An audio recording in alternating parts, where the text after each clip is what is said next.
le 14e chapitre de l'Apocalypse. L'agneau et ses rachetés.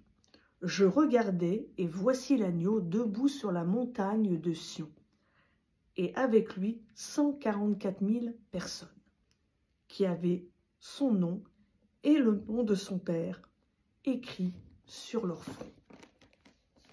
J'entendis du ciel une voix comme la voix de grandes eaux, comme le bruit d'un fort coup de tonnerre. Et le son que j'entendis était comme celui des joueurs de harpe, jouant de la harpe. Ils chantent un cantique nouveau devant le trône et devant les 4 êtres vivants et les anciens. Personne ne pouvait apprendre le cantique, sinon les 144 000 qui avaient été rachetés de la terre. Ce sont ceux qui ne se sont pas souillés avec des femmes, car ils sont vierges. Ils suivent l'agneau partout où il va. Ils ont été rachetés d'entre les hommes, comme des prémices pour Dieu et pour l'agneau. Dans leur bouche, il ne s'est pas trouvé de mensonge, ils sont irréprochables. Proclamation des jugements divins. Je vis un autre ange qui volait au milieu du ciel.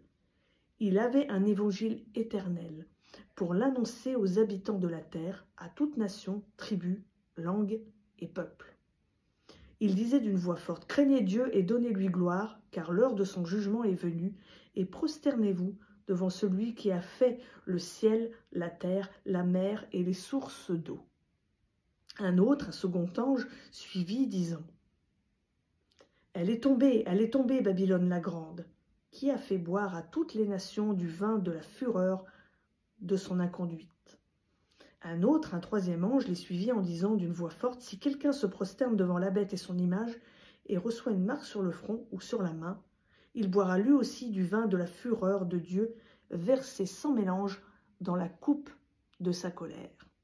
Et il sera tourmenté dans le feu et le soufre, devant les saints anges et devant l'agneau. La fumée de leur tourment monte au siècle des siècles et n'ont de repos, ni jour, ni nuit. Ceux qui se prosternent devant la bête et devant son image, et quiconque reçoit la marque de son nom. C'est ici la persévérance des saints qui gardent les commandements de Dieu et la foi en Jésus. J'entendis du ciel une voix qui disait, « Écris, heureux les morts qui meurent dans le Seigneur, dès à présent. » Oui, dit l'Esprit, afin qu'ils se reposent de leurs travaux, car leurs œuvres les suivent. La moisson et la vendange. Je regardai et voici une nuée blanche, et sur la nuée était assis quelqu'un qui ressemblait à un fils d'homme.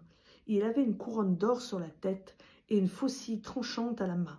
Un autre ange sortit du temple en criant d'une voix forte à celui qui était assis sur la nuée, « Lance ta faucille et moissonne, l'heure est venue de moissonner, car la moisson de la terre est mûre. » Et celui qui était assis sur la nuée jeta sa faucille sur la terre, et la terre fut moissonnée.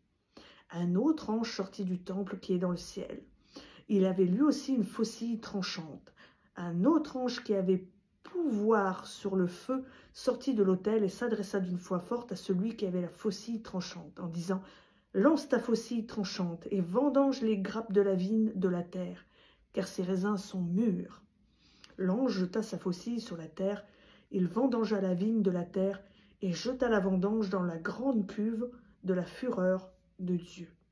Et la cuve fut foulée hors de la ville, du sang sortit de la cuve jusqu'aux morts des chevaux, sur une étendue de 1600 stades.